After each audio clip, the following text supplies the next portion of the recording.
Listo. Vale, muchas gracias. Nuevamente, muy buenas tardes a todos y a todas. Muchas gracias por su asistencia y por su participación en este espacio muy importante.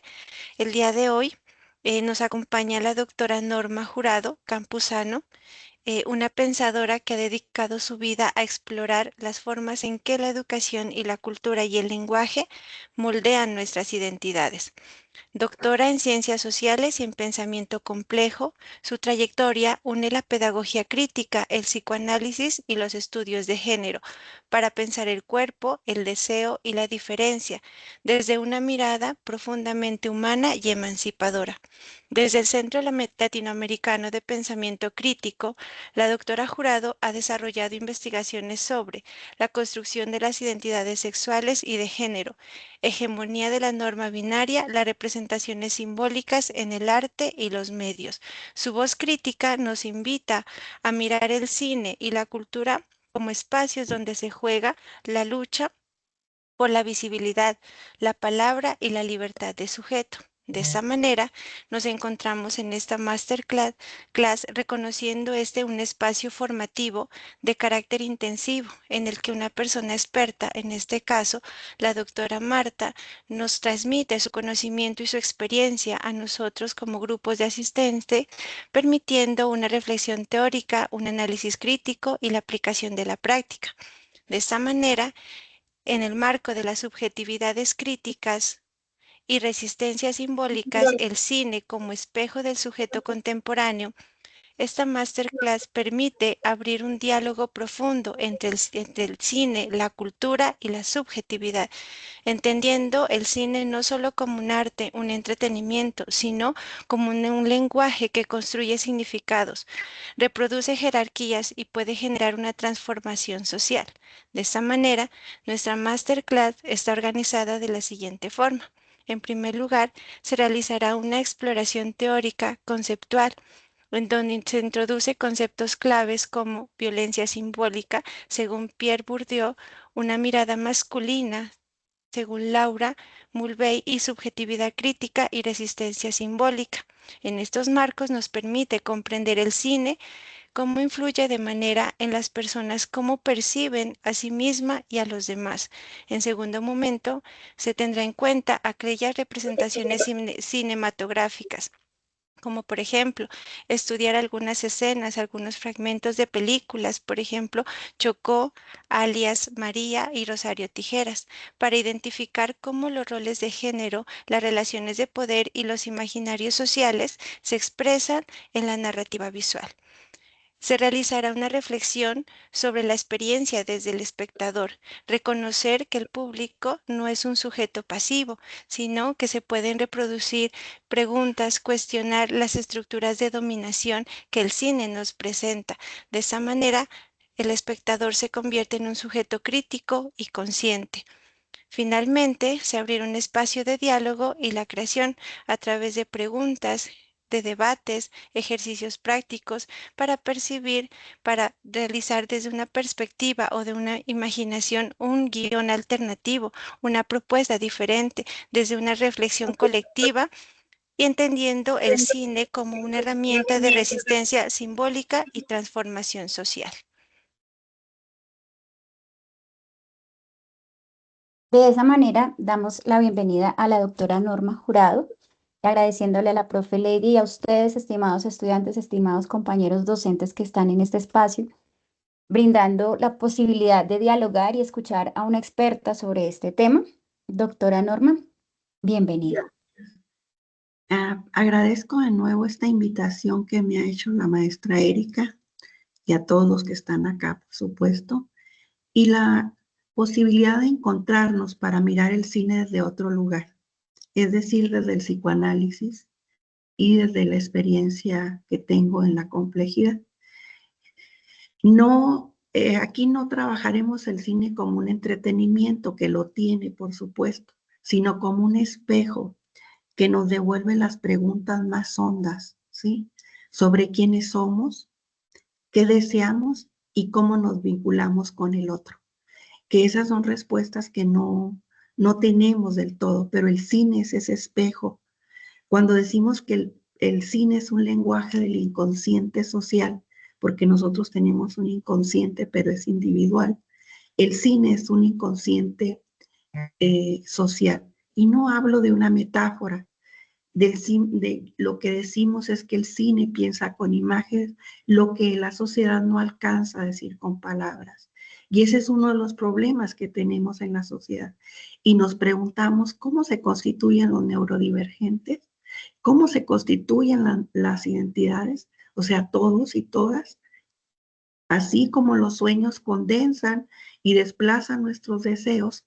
El cine condensa los deseos, las fantasías y los miedos colectivos. Esa es una de las funciones.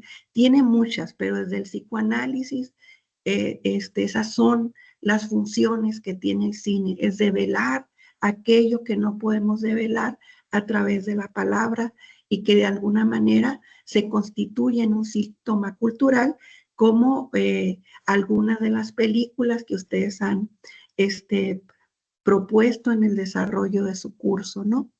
Eh, el sujeto que se constituye frente a una imagen, la primera imagen con la que nos constituimos, hablando de identidad, que nosotros no necesariamente en el pensamiento complejo si hablamos de identidad, y yo me la tengo que jugar ahí, porque en la clínica hablamos del sujeto.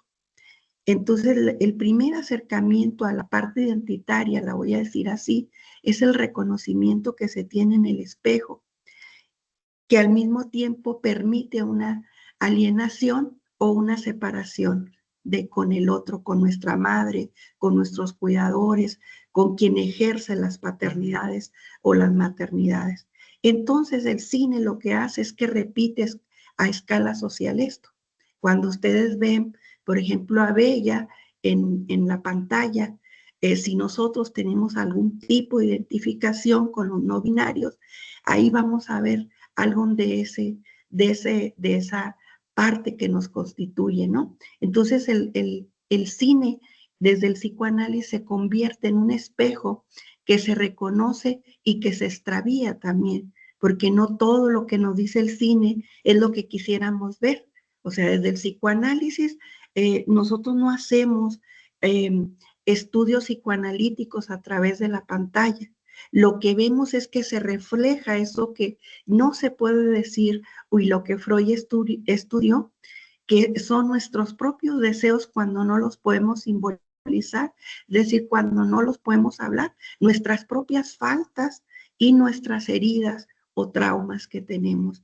Eso es lo que buscamos en el cine cuando buscamos una película. Por ejemplo, en el Joker ustedes pueden ver una identificación que se vuelve bastante perturbadora, como es la propia risa del Joker, ¿sí? Alfred no es un héroe, ¿sí? Pero tampoco es un villano, ¿sí? Es el rostro que nos devuelve la sociedad que ha perdido la escucha a ese sujeto, un sujeto que no fue escuchado por su madre, que le faltaba la paternidad y que va constituyendo una identidad a partir de ese entorno y de esa relación, porque las identidades se constituyen en el espejo de quién es, quién quiere ser, hacia dónde vas, pero también se constituyen con la palabra, o la palabra y la escucha del otro, del que nos sostiene o no nos sostiene. Si ustedes se fijan, lo que tiene el Joker es que está fragmentado. La risa del Joker no es alegría, es el goce del vacío, el sonido que tiene constantemente, esas voces que escucha cuando a la lengua algo le falta, porque está cancelada la lengua ahí. Si no hubo una forclusión por parte del padre que hiciera que estuviera en falta, es un sujeto completo, pero totalmente desbrujulado. Y en ese espejo no vemos a un loco, sino a una sociedad entera que se ríe para no llorar. Eso es lo que hace Arthur, eso es lo que hace el Joker, ¿sí? Constituyéndose una identidad bastante difícil de entender. Entonces el cine no nos refleja la realidad, no la reescribe constantemente. El cine es una escritura simbólica que organiza ese imaginario social de qué es lo que está pasando en la sociedad. cada encuadro, cada gesto, cada silencio funcionan como un significante que revela cómo el deseo y la ley se encarnan en la vida cotidiana.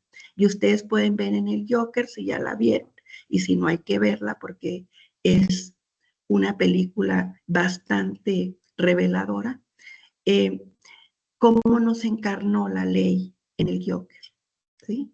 Y la ley es esa ley, no decimos que es la ley jurídica, es la ley del Padre, ¿sí? En el Distrito Nuevo, por ejemplo, el racismo se convierte en una ciencia, atraviesa todo. Es un dispositivo de control, como diría Foucault, ¿no? Que clasifica lo humano y lo inhumano, ¿sí? El protagonista, cuando comienza a transformarse en esa alienígena, descubre que el otro, al que temía, estaba ya dentro de él. Se fijan como el reflejo es una parte, el reflejo que que vemos en el cine es una parte también de nuestra identidad. En ese tránsito corporal se expresa lo que en psicoanálisis llamamos la división subjetiva, es decir, que siempre somos mitad deseo y mitad rechazo.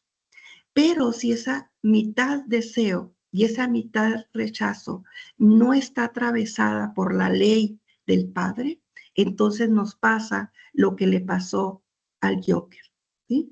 El horror que provoca el otro, que provocó la sociedad, que provocó su madre o las personas que lo sostuvieron, esa es la propia falta en la que está al turno. Entonces, es lo que muestra el cine, muestra el inconsciente, pero el inconsciente social, no el de nosotros, no el que nosotros podemos revelar en la clínica. Lo que nos revela el cine es que nuestra época sigue funcionando bajo la lógica de la exclusión. El otro, el gran otro, el otro, la ley, el lenguaje, la cultura, la sociedad, es necesario, pero a veces es insoportable. Lo queremos cerca para usarlo. Queremos la lengua, queremos la cultura, queremos el cine, ¿sí? Pero lejos para no mirarlo porque lo que nos provoca a veces es el horror. Y eso es justamente lo que el cine nos obliga a mirar, aquello que queremos negar. Por ejemplo, en, en Lili, ¿no? Queremos negar que, que los binarismos se instituyeron, pero que hay otro tipo de desear, otro tipo de estar, ¿sí? Entonces, ¿qué hacemos con esa diferencia que nos caracteriza a todos? Hoy mismo aquí todos somos neurodivergentes. Algo nos pasa desde sordos, todos los que están aquí que me han dicho, pero todos, cualquiera de los que está aquí, yo misma, si me quito los lentes, ya no puedo ver la pantalla, ya no los puedo ver a ustedes, ¿sí? Entonces, el cine nos lleva a eso, a mirar qué es lo que estamos haciendo con la diferencia. Cada una de las películas que han mandado está en esa línea. Entonces, el análisis nos sostiene en las preguntas que tenemos. La identidad, por supuesto, no es una esencia para nosotros, sino un proceso de inscripción simbólica que se inscribe en el cuerpo. Así se inscribió en Lili, así se escribió en Bella después, ¿sí? Porque nosotros nos inscribimos en el lenguaje, pero llegamos cuando ya el lenguaje está. Y todas las marcas que vamos a recibir del otro, del gran otro, de los que nos maternan, paternan, de la cultura, de la ley, del lenguaje, ya está inscrito. Nosotros llegamos después. Lo que hace Bella no. Ella no llega después, ¿sí? La chica danesa, por ejemplo, pues que Lili, ¿verdad? Se hace una imagen, ¿sí? Se mira al espejo, ¿sí? Posa como mujer para, para aquello que ella quiere representar y ocurre algo que la verdad se le revela, ¿sí? No se trata en esta mujer de un disfraz ni de querer imitar a, a otras personas.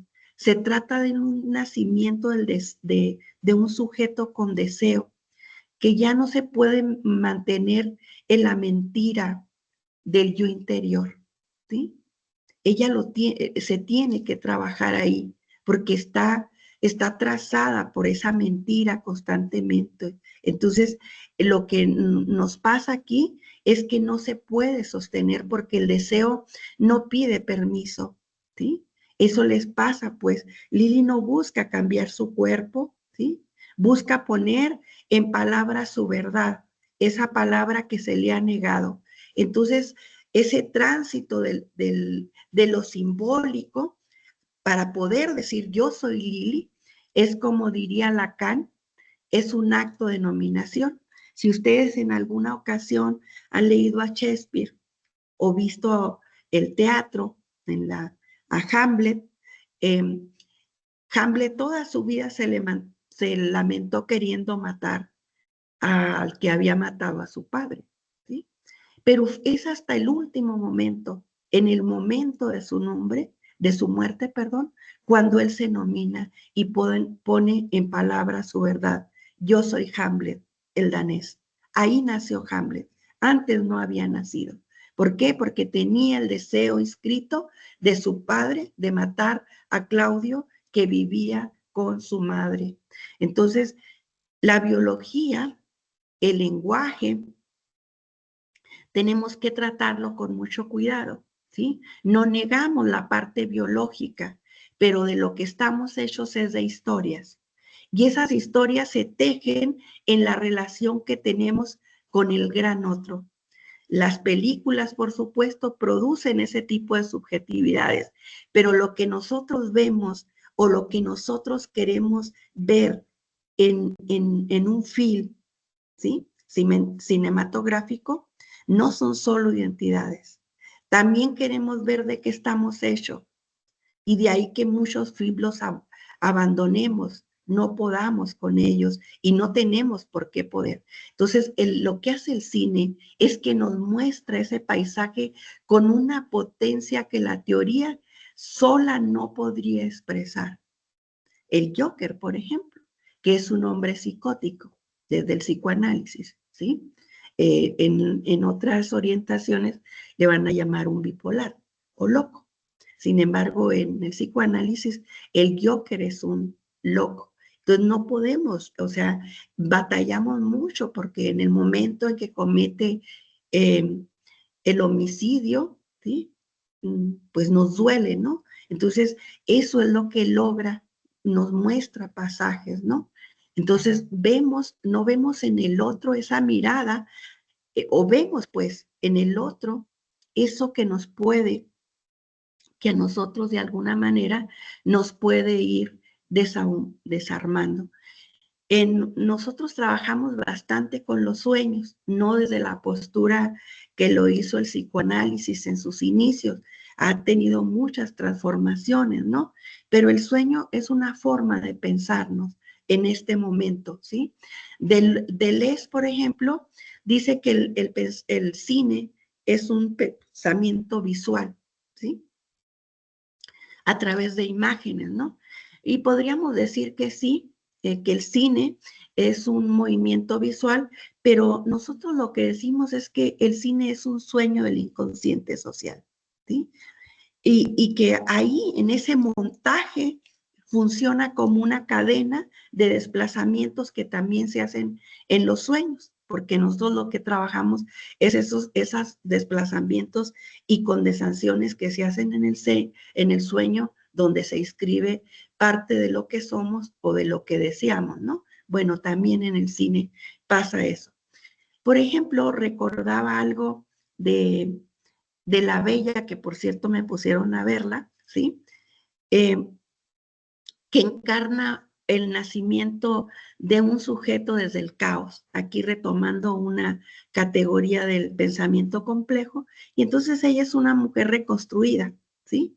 Que aprende del mundo sin las normas que la regulan, ella va por el mundo, no hay moral, no hay nada, ¿sí? su cuerpo y su deseo se despliegan, ella como una exploración radical de la libertad, ¿sí? Porque ella no se le escribió nada. Recuerden que ella es producto de un científico. Entonces la bella no representa lo femenino, ¿sí?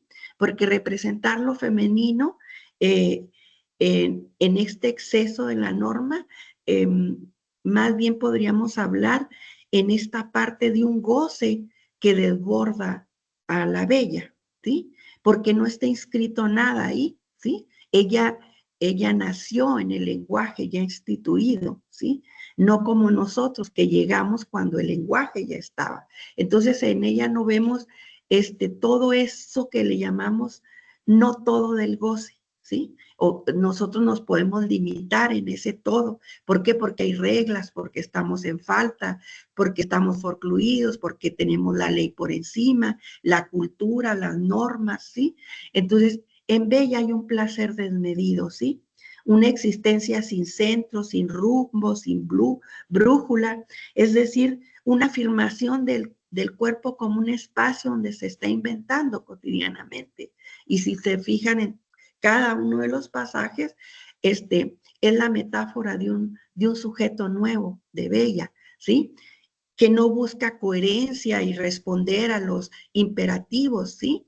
Ella se atreve a desear sin permiso en cuando no tiene dinero, que ha perdido toda su fortuna y que se interna en otros menesteres, ella no le importa, ¿sí? No está por ahí, ¿no? Entonces el cine también reinscribe el lazo con el gran otro, si se fijan, en estos preceptos que nos norman, que nos conducen, que nos dan línea, ¿no? O sea, el cine no es nada más una puerta abierta, sino el cine es una forma de conducirnos, de llevarnos o de abrirnos hacia el goce sin ningún tipo de dique, ¿no?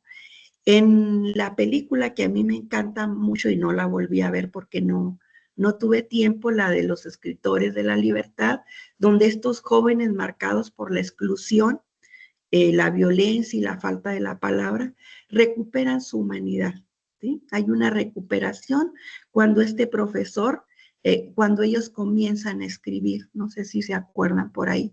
Entonces la escritura, como el cine, es una forma de reescribir el trauma. En todas la diferencia, o sea, en los sujetos neurodivergentes que nosotros les llamamos, tomando este término de los autistas, es la posibilidad de que se reescriba el trauma, ¿no? Que estos sujetos tenían. Pero en la actualidad esto sigue vigente, incluso exacerbadamente, ¿no? Lo que antes era un grito, un silencio para los libertadores, eh, eh, la narración, el narrarse sus propias historias, dejan de ser objetos de la violencia para convertirse en sujetos del deseo. En esta parte me quiero hacer una parada. Cuando hablamos que seamos sujetos del deseo, es muy difícil definir qué es el deseo de cada sujeto. No, como en Hamlet, lean a Hamlet y verán que es bien difícil identificar si Hamlet deseaba. Pero cuando hablamos de que se instale deseo, es que se instale lo vivificable en el sujeto, ¿sí? Que tenga esa posibilidad de la brújula de la vida, que no trabaje por el tánatos, ¿sí?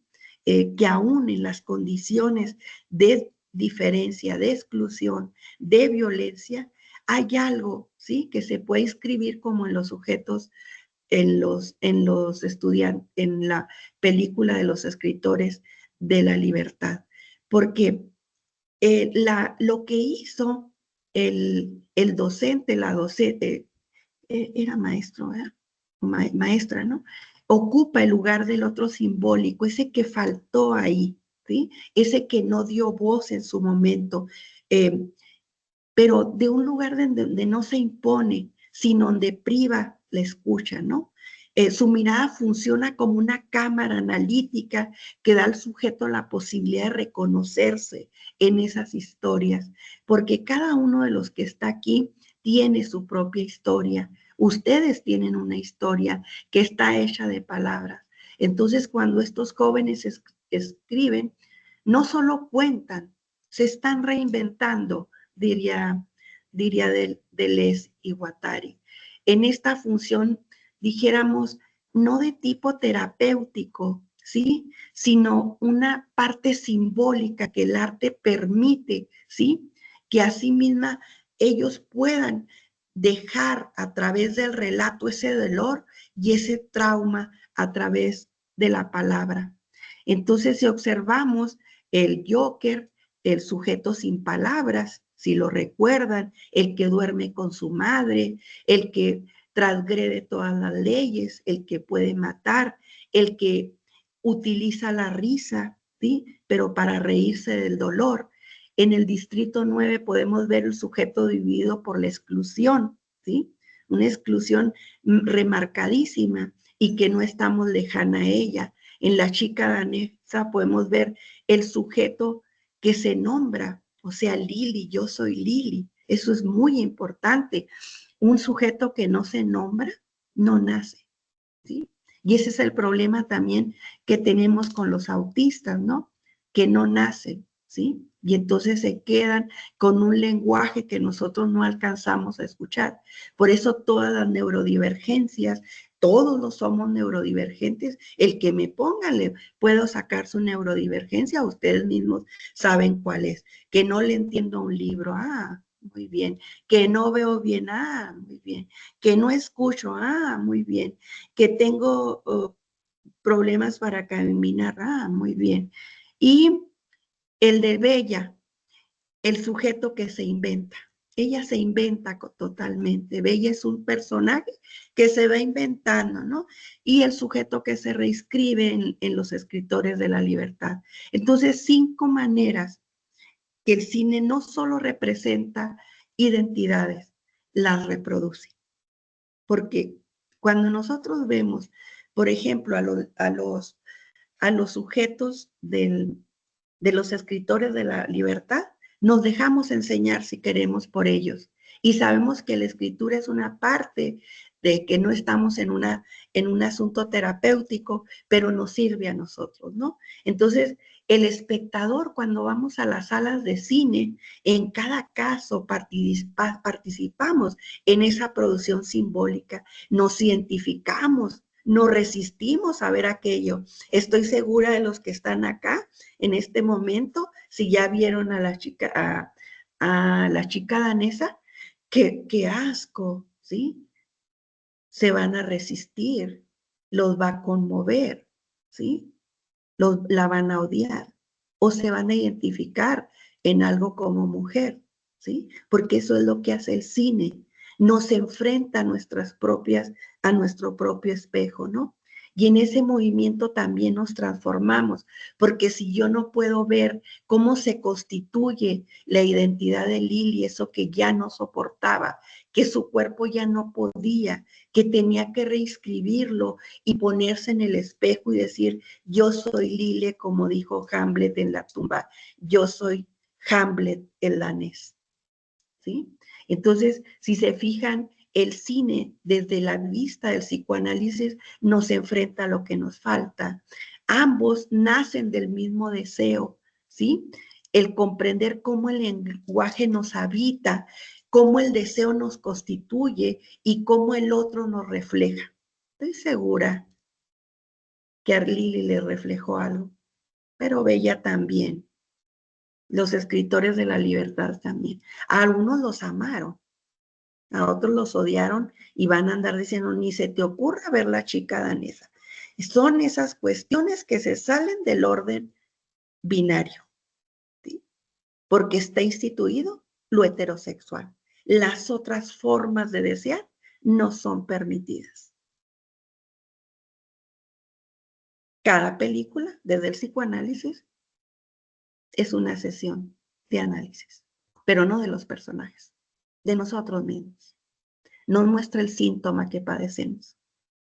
Nos obliga a mirar la herida de los colonos, nos permite reinventar el sentido y nos permite ver las múltiples identidades que se constituyen.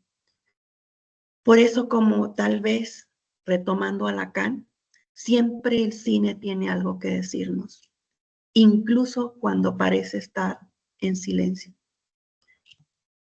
Vean las películas en silencio, las de Chaplin, y también se van a encontrar. Yo quiero introducir, y a lo mejor aquí me equivoqué de diapositiva, el asunto del cine como arte del límite, ¿no? Porque el cine tiene una cuestión que trabaja justamente en el límite, ¿sí? En la frontera entre lo visible y lo indecible, entre el orden simbólico que regula todos los cuerpos en cada una de las películas, que por cierto están muy bien seleccionadas, ¿sí? Eh, y el deseo que lo desborda. Si ustedes se fijan en Bella, el deseo la desborda, ¿sí? Tiene una ansia por vivir y probar todo, ¿sí? Pero si se van a los colonos, hay un deseo de muerte, ¿sí? En Lidia hay un deseo de vida, ¿sí? No más que no está inscrito su nombre Lili, ¿no? Entonces, hay un autor que se llama Carlos Gustavo Mota, que es, hace trabajos sobre cine, y dice una metáfora muy bonita, dice que el cine es una ventana abierta al mundo, ¿sí? O como decían los hermanos Lumière, ¿no? Una ventana al inconsciente. O sea, cuando uno ve el cine, por ejemplo, cuando vean Los Colonos o si ya la vieron, lo que van a ver es lo que pasa, ¿no? Con una sociedad desmoronándose por el ansia de tener, ¿no? Entonces es esa ventana lo que nos atraviesa. Es lo más lo más negro, porque también nuestro inconsciente a veces es así, sumamente negro, al que no queremos ver ese punto, porque ahí algo falla, algo nos quiere decir, ¿no? Entonces, a través de las imágenes que nos pasan en esos movimientos, el cine nos muestra los modos en que una cultura organiza la diferencia, ¿sí? Instituye la normalidad y produce la exclusión. Estas para su curso son palabras claves, ¿sí? Porque aquí se constituye la identidad. Si ustedes no trabajan la diferencia para que vean cómo lo organiza, ¿sí? Vean en las 5 películas está muy bien tratada la diferencia. El Joker es un resto, es un desecho de la sociedad. Es el diferente, el loco, el que escapa a la normalidad, ¿sí? El que nunca se le escuchó, el que nunca se le dio la palabra. Si ven a Bella también, a Bella había que instituirle en la normalidad para que se comportara y no quisiera andar probando todo y descubriendo el mundo, ¿no? Y cómo se produce la exclusión en Lili, ¿no? Como lo vemos, ¿no? Entonces, ese punto donde la norma falla, ¿sí? De esa habla el cine. El cuerpo no es un dato biológico. Fíjense bien esto, ¿eh? Y mis estudios, una parte están en la teoría de la complejidad y por eso tomo la parte biológica. Pero si ustedes van a la parte biológica a buscar las identidades, no las van a encontrar, ¿sí? Porque la parte biológica es cómo nacimos, que tenemos un cuerpo, que tenemos los órganos, pero esa parte para nosotros no es significativa, pero está la base ahí. Lo que para nosotros va a ser significativo es cómo una construcción significante, ¿sí? Se va a instituir en los cuerpos de los sujetos, desde el cine, la música, el arte, la lengua en general, porque el cuerpo es el lenguaje que lo nombra, que lo recorta y que lo escribe en la ley del otro. O sea, nosotros somos personas que estamos hechas de palabra. Y claro que tenemos una parte, el cuerpo es biológico, ¿sí? Pero desde el psicoanálisis no hablamos del cuerpo biológico. En teoría de la complejidad, sí. Por eso el género, ¿sí? Que yo lo planteo en mi tesis doctoral, Es una configuración multidimensional, donde lo simbólico, es la parte del lenguaje de nuestra lengua, de la langa, ¿sí? Lo imaginario y lo real se entrelazan.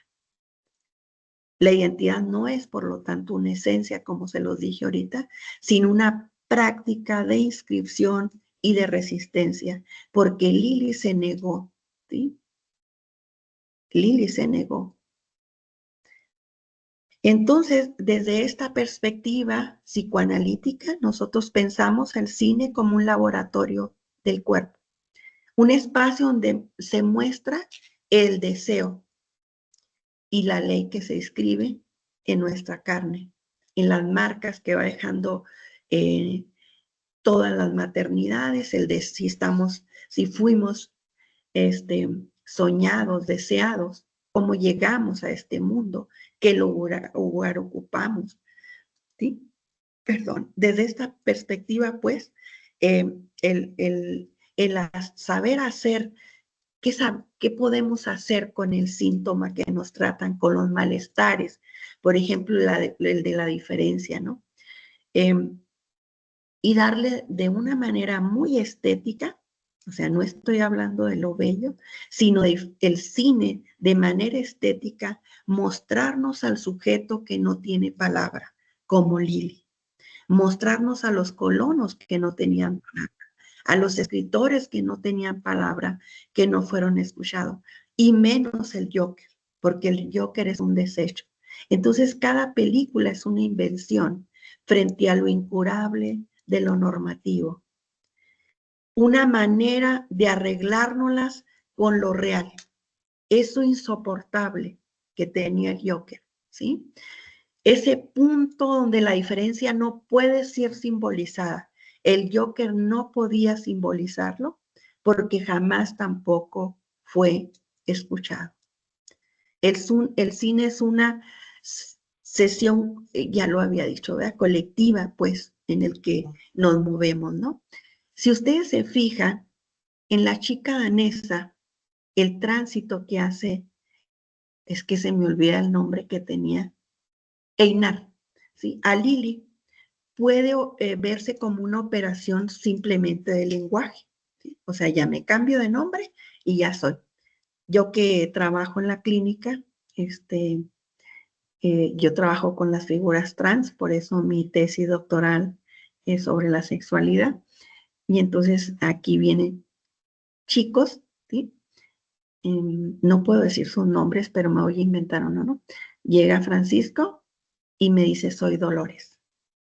Y se me ocurre a veces decirle, Francisco, Norma, soy Dolores. ¿Sí? Otra chica que tengo se llama Luisa y es Luis y ahora es Victoria. Entonces a veces se me escapa porque uno se le escapa porque yo también estoy en la norma binaria, ¿no? Entonces, Luis, Norma, soy Victoria, pero con una autoridad, porque necesita nombrarse. Pero no se trata de una transformación corporal, sino de una reinscripción en el cuerpo del lenguaje. Por eso Lili necesitaba plantarse. Cuando yo le pregunto a Francisco por qué Dolores, dice, porque el dolor de ser otra, la chica dice, ella tiene 17 años, dice, es insoportable. Y le digo, y entonces Dolores te va a aliviar. Entonces el peso es para siempre. Sí, ese es el síntoma de Dolores. Y Victoria, porque Victoria se siente victoriosa de haber trascendido, de haber podido brincar la norma para ser una chica trans. Pero ella se lo inscribió, no en la transformación corporal. De todos los que atiendo, nada más uno tiene transformación corporal, ¿sí? Ella se reinscribió en su propio cuerpo, en el lenguaje. Y entonces, pobres de mí, y me sucedió 2, 3 veces nada más, ¿no? Pues ya las conozco, tienen mucho tiempo conmigo, ¿no? Entonces, cuando Lili se mira al espejo, ¿sí? Hay una solución singular para ella, ¿sí? Frente a esa imposibilidad de encajar en la norma fálica, ¿sí? Y no estoy hablando de un órgano, sino de un significante que organiza la vida, femenino, masculino, blanco, negro, bla, bla, bla, ¿sí? Eso es lo que hace la norma fálica. Ella se nombra Lili. Su decisión de nombrarse como estos dos chicos que les he platicado, tengo muchos de esos, ¿sí? Tengo muchas chicas trans. Decir yo soy Lili no es un acto de rebeldía tampoco. No lo tomemos así, por favor, porque entonces mi investigación se viene abajo, ¿no? No es un acto de rebeldía a la parte biológica que los traza, ¿sí? Incluso de los que tengo ahorita en clínica, eh, creo Dolores, ella va a optar por no pasar por el trance biológico, ¿sí? Porque muchos de estos chicos en el trabajo que hago con ellos es cuando ya avanzan, que lean a Judith Butler, ¿no?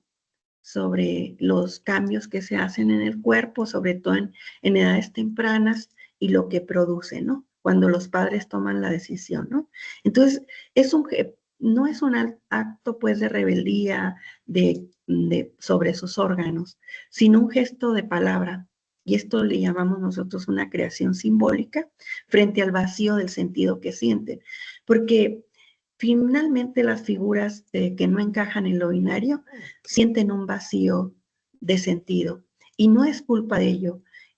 Yo sí lo que sí voy a decir y a lo mejor entro en controversia es que no hay algo que esté inscrito desde lo biológico, ¿sí? Está inscrito desde lo relacional, desde esa relación que se establece entre la pareja, entre el deseo de si deseamos tener un niño, pero tampoco es culpa de los padres.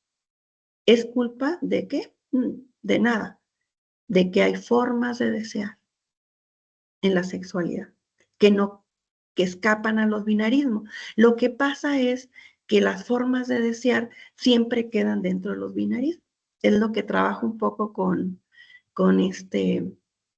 Francisco, ¿sí? O sea, Dolores, porque él desea tiene 17 años, ahí lo veo los sábados y el sábado me decía, oye Norma, ya voy a cumplir 18.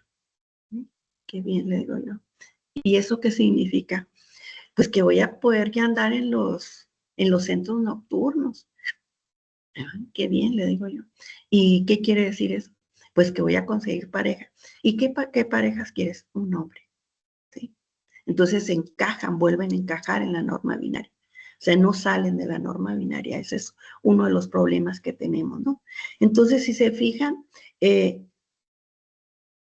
lo que hacemos es que inventar un cuerpo propio que no sea universal ni total, ¿sí? Nos interesa, y ya estoy casi por cerrando, ¿no? Que los sujetos se puedan nombrar, ¿no? ¿Y qué ocurre cuando los cuerpos aparecen antes del lenguaje? Lo que le pasó a Bella, ¿sí? No hay brújula, ¿sí? Está desbrújulada, ¿no? No recuerda nada, no tiene historia ni moral, su deseo surge sin meditación, ¿sí?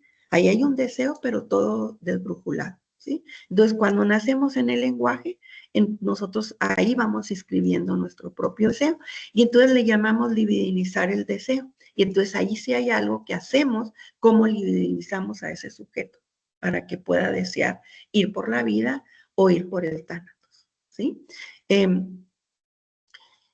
Yo no quise traer términos muy, por ejemplo, la mujer no existe o la relación sexual no existe, porque no están ustedes dentro del psicoanálisis. Yo les quise hacer una mirada de cómo el cine responde a ciertas preguntas, nos interpela, nos enoja, nos enfurece. No vuelvo a ver esa película, ¿no? Entonces, el cine, cada imagen resiste lo que no puede ser domesticado por parte de nosotros o por la sociedad. Por ejemplo, el goce no puede ser domesticado, tiene que ser trabajado. O la invención, o el arte de vivir con nuestro propio síntoma. Lo que hizo Lili, vivir con su propio síntoma, ¿no? Y inventarse, inscribirse en el lenguaje, ¿sí? En su cuerpo un nombre, pero un nombre que le diera vida. Entonces el cine, yo voy a cerrando ya con esto para que me pregunten todo lo que quieran. Al cabo no tengo respuestas, pero las intento, ¿no? El cine nos enseña a saber qué hacer con ese real, no a corregirlo, ¿eh? Imagínense, ahorita les cuento algo, sino a inventar con él. Eso es lo que nos enseña el cine. En un tiempo, yo soy psicóloga, yo me dediqué, es, da vergüenza, pero se lo voy a contar, a dar terapia sobre conversión. Pues claro que yo estaba mintiendo, ¿sí? Y fue una de las cosas que me tuvo que llevar a estudiar psicoanálisis para dejar esas terapias, ¿no? Entonces mi experiencia en psicoanálisis pues me cambió, me movió de posición, de que no se trata de corregir nada. Imagínense yo corregir a Dolores o corregir a Victoria, sería lo más pesado para mí porque el psicoanálisis me muestra, ¿sí? Cómo puedo leer esos síntomas, ese vacío que atraviesa a los sujetos. Eh, el cine, cierro ya, no busca explicar, sino intenta escuchar lo que una cultura, lo que la sociedad moderna dice sin saber que lo dice. Muchas gracias. Y estoy atenta. Muchísimas gracias, doctora Norma. Antes de darle la palabra a nuestros estudiantes, pues mientras plantean las preguntas, pueden levantar la mano para que para que podamos ser escuchados. La idea es que sea un diálogo. Jesús ya tiene su pregunta, está muy bien. Recordar también que el cine de alguna forma nos mira tanto como a nosotros, nos mira tanto como nosotros mismos nos miramos en algunos momentos que proyectamos nuestros sueños, nuestros miedos, nuestras tensiones en una sociedad que constantemente se observa no solo a sí misma, sino al otro. Y pues que a veces es un reconocimiento de cosas que definitivamente dejamos de lado. Y ahí en medio del cine, pues cada encuadre lleva una impresión de sí misma de cómo entender el mundo, de cómo entender las situaciones, modela subjetividades en algunos casos y también depende de nuestra perspectiva poder decidir o no qué tipo de cine queremos, qué tipo de película estamos de acuerdo o no en ver. Y pues de ahí es que podemos trabajar múltiples temas, abordarlos en una discusión teórica, técnica, es simplemente en un diálogo con el otro cuando estamos pasando o en espacios que podamos compartir y no ir más a un trasfondo, sino como una forma de representación simbólica, porque pues a la final el cine es una imagen y en las imágenes se generan resistencias, hay narrativas que rompen o no estereotipos, pues depende de lo que haya, depende del personaje. Y pues acá también el reclamo de esa subjetividad, de esa mirada crítica con respecto a los órdenes establecidos que tenemos. Entonces, doctora Norma, muchísimas gracias. Aquí inicia Jesús con su pregunta y pues esperemos que nuestros estudiantes también puedan retomar.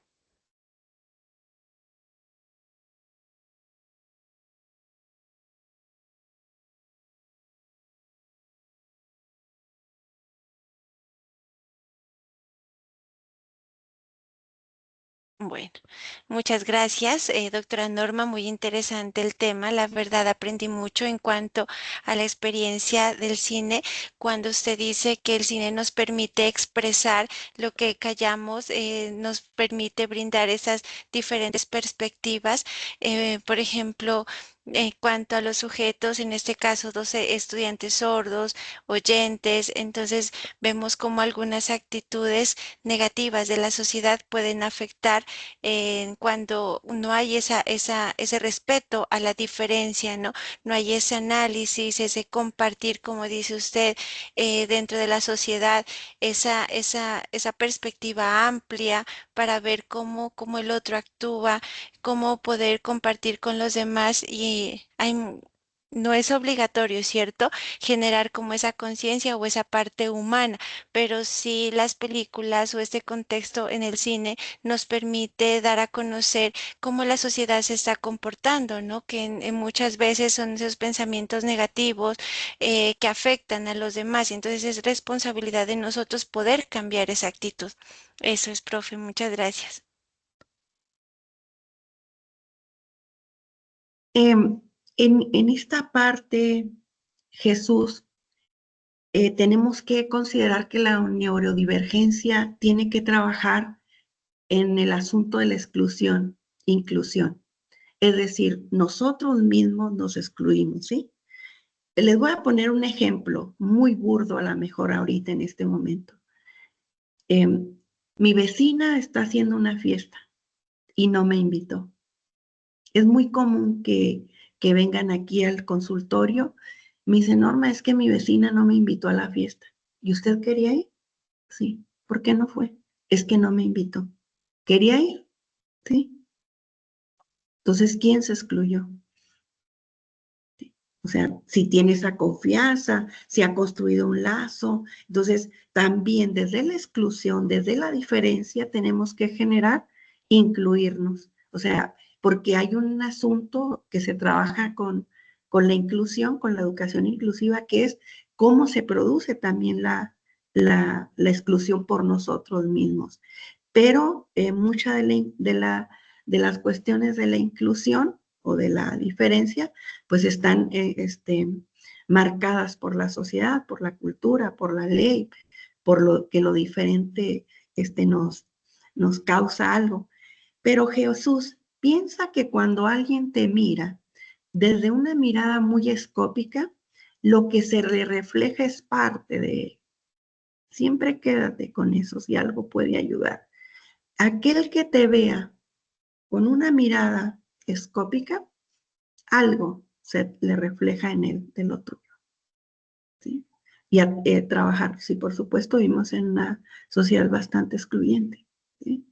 Una de mis líneas de investigación, pues, es la inclusión, ¿sí? Por eso trabajo con estos sujetos.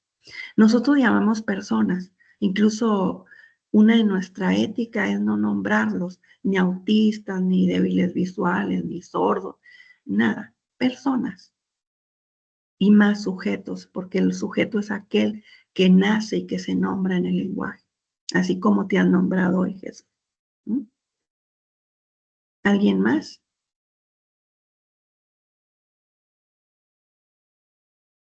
Muchas gracias, dice Jesús. De nada, Jesús. Dentro de los comentarios, profe Norma, Joana Lisset menciona que ella considera que un aspecto a resaltar de lo que se ha expuesto es que las películas se ven por categoría, porque les permite conectar con esas emociones específicas, escapar de la realidad y encontrar experiencias que se alinean con con las vidas, perdón, con las vivencias e intereses. En lo personal, para Joana, solo le gustan las películas de ciencia ficción, fantasía y muy pocas de drama con otras personas, pero las románticas de preferencia sola. Ese es su comentario. Bueno, ahí se reflejan ellas, ¿no? O sea, algo de ellas se refleja. Por ejemplo, ella quiere un amor romántico, le gustaría tener ese tipo, se proyecta de alguna manera en la vida, ¿no? En su deseo de vida, en una historia romántica, en un encuentro romántico con el otro, y eso lo va construyendo a través del cine. El cine es un amante de trabajar siempre. La mayoría de las películas no escapan a lo romántico o al drama o también al deterioro. Entonces es algo que te traza, ahí te ves de alguna manera. Acuérdense que el cine es un espejo en el que nos vemos, ¿sí? Por eso a veces renegamos del cine o no nos gusta. Y sí, efectivamente, quien le guste ciencia ficción, bueno, pues también, también habría que ver ahí. Pero acuérdense que no hacemos análisis de las películas que vemos, sino cuando nosotros las veamos, es que aquello de nosotros se refleja ahí. Esa es la pregunta. No es cualquier película que vean, serían preguntas que nos tendríamos que estar haciendo. Vamos a pensar si ven cine porno, ¿no? Entonces, ¿qué de aquello ¿sí? ¿Qué de aquello? ¿En qué se encuentran? O si ven, por ejemplo, ciencia ficción, que a mí también me gusta mucho, ¿qué de aquello? Pero no siempre, porque el cine tiene tantas aristas, ¿no? En este momento yo lo hice desde pinceladas del psicoanálisis, porque ustedes no están formados en el psicoanálisis, ¿sí? Pero yo no se los puedo decir de otra manera, ¿sí? Desde ahí, desde mi lugar, desde donde yo intento posicionarme, desde ahí se los digo, ¿no? Entonces es un encuentro. Entonces el cine no habla de nuestro análisis. Eso que les puedan decir a ustedes es que se puede hacer usted un autoanálisis. Solamente Freud lo pudo hacer. En la vida real no sucede, ¿sí? Ni con películas. No hay una ética del psicoanálisis en no hacer análisis de los personajes del cine, porque ese es un psicoanálisis que no nos lleva mucho, nos lleva a psicologizar a los sujetos. Lo que tratamos de hacer es dejarnos enseñar por ellos, ¿sí? Por ejemplo, nosotros ahorita estamos en el ciclo de cine con Black Mirror, ¿sí? Entonces, todo lo que tiene que ver con las tecnologías que se inscribe ahí, estamos en la 7ª temporada, entonces siempre tenemos el cine. Ahí le voy a mandar decir a Erika cuando abrimos las sesiones para que si quieren y si gustan acompañarnos, esas sí son totalmente psicoanalíticas, ahí no hay pierde, ¿no? Pero no analizamos, ¿no?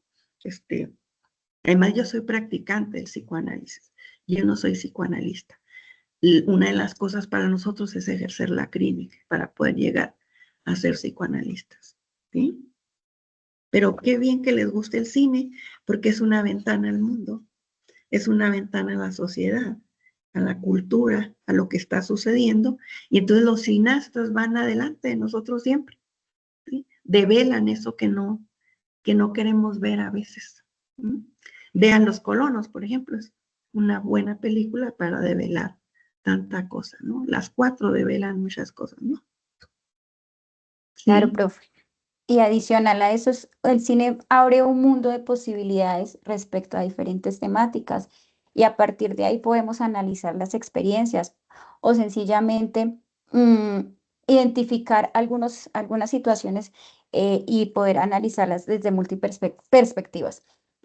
Profe, yo tendría una pregunta y es, desde su experiencia, ¿cómo las mujeres cineastas podrían contribuir a transformar esas representaciones que se hacen tradicionalmente en el cine? ah, esa es una buena pregunta. Claro, por supuesto, depende también de la línea de la cineasta, ¿sí? O sea, porque no todo el cine nos refleja el mundo. El cine hollywoodense no nos lo refleja del todo, ¿eh?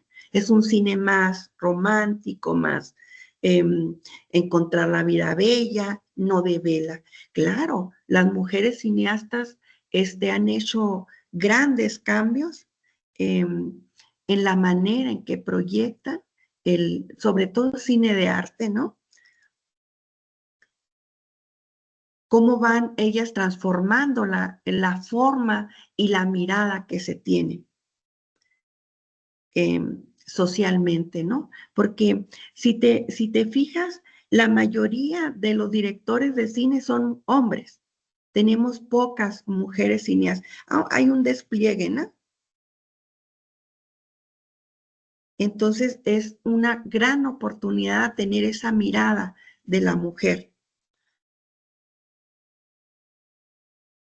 para que no se quede dijéramos, en la parte masculina, ¿no? Que no está nada mal tampoco, ¿no?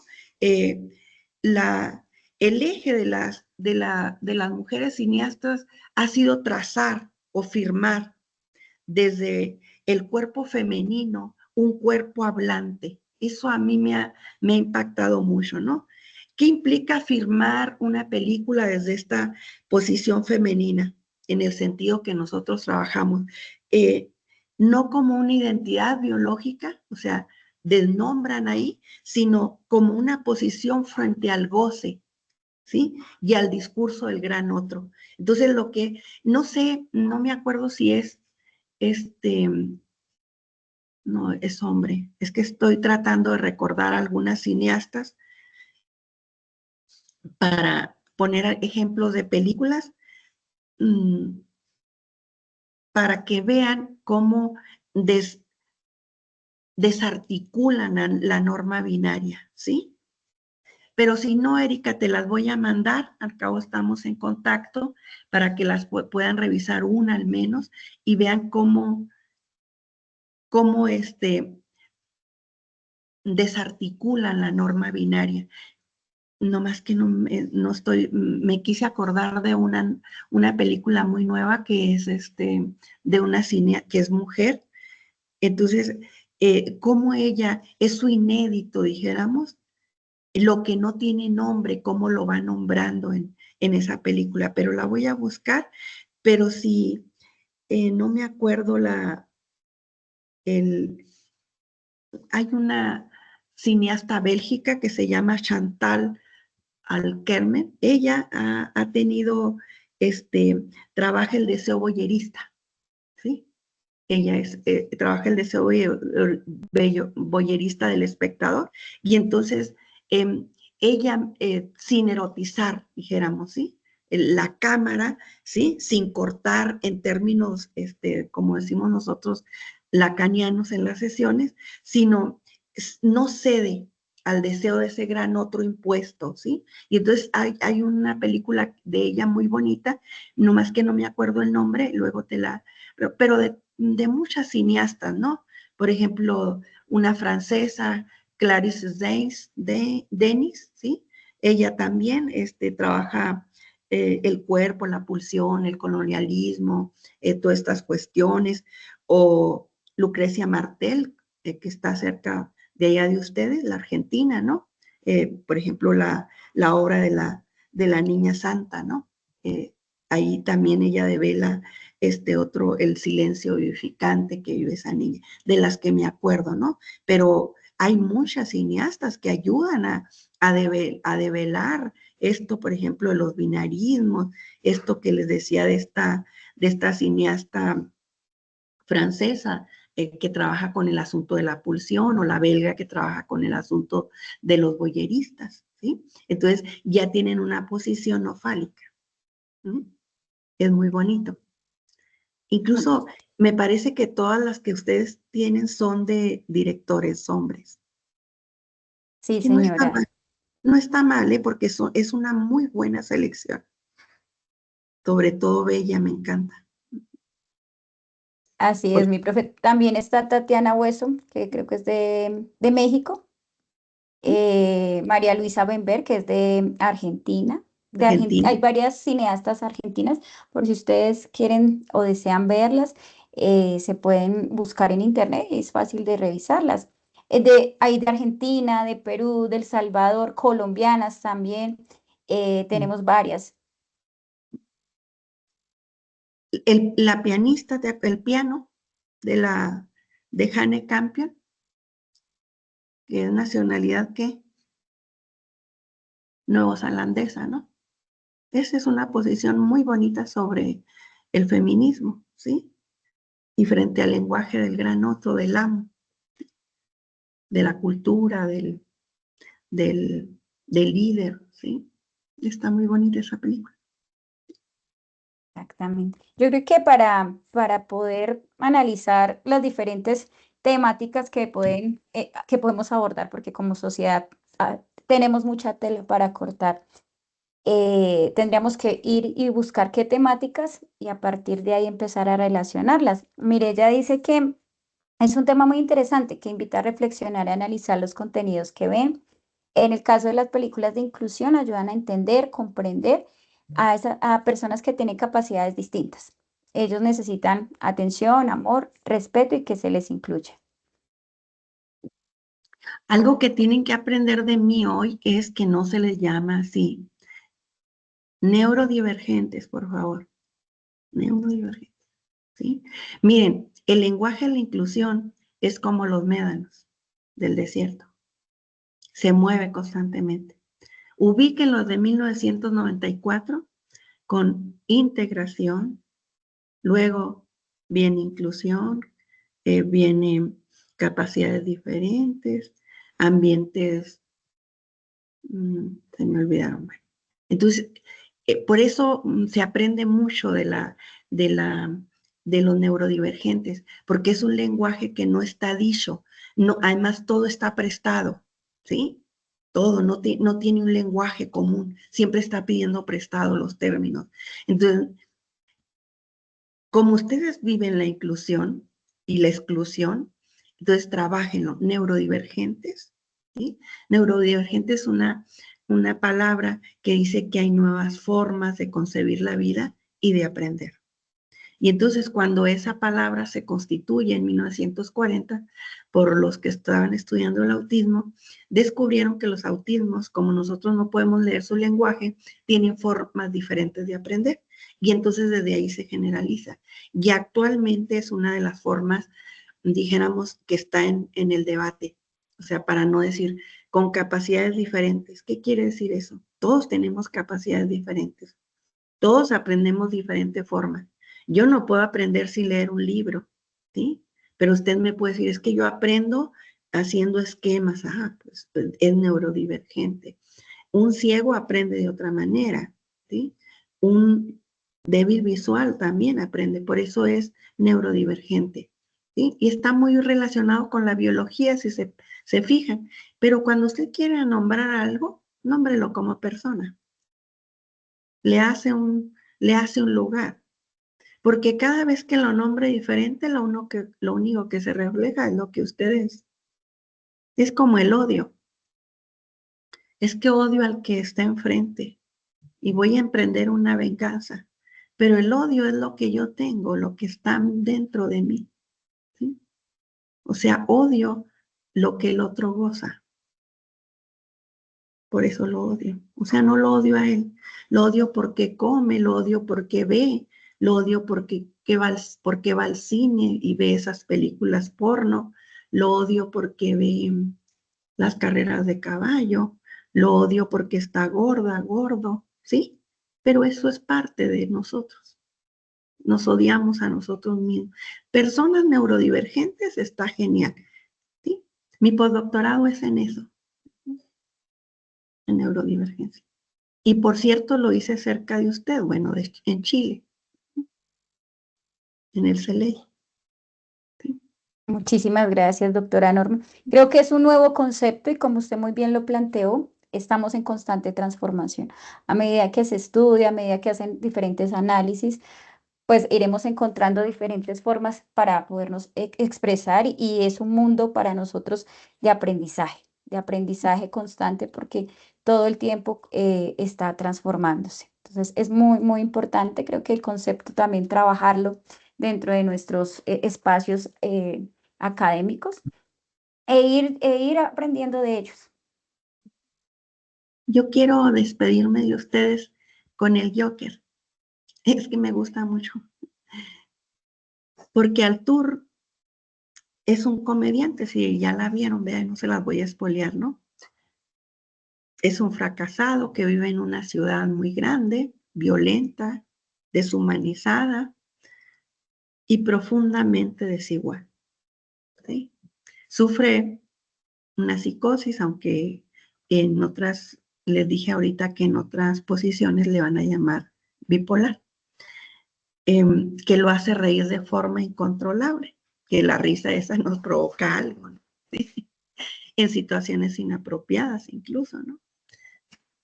Rechazado, humillado, marginado, transformándose en el Joker, símbolo de una revuelta social y de una violencia que no puede contenerse.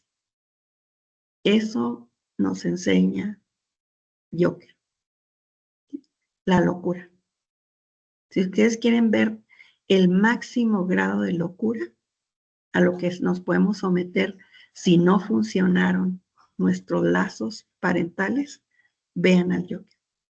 Y los que no sean padres, aprendan del Joker.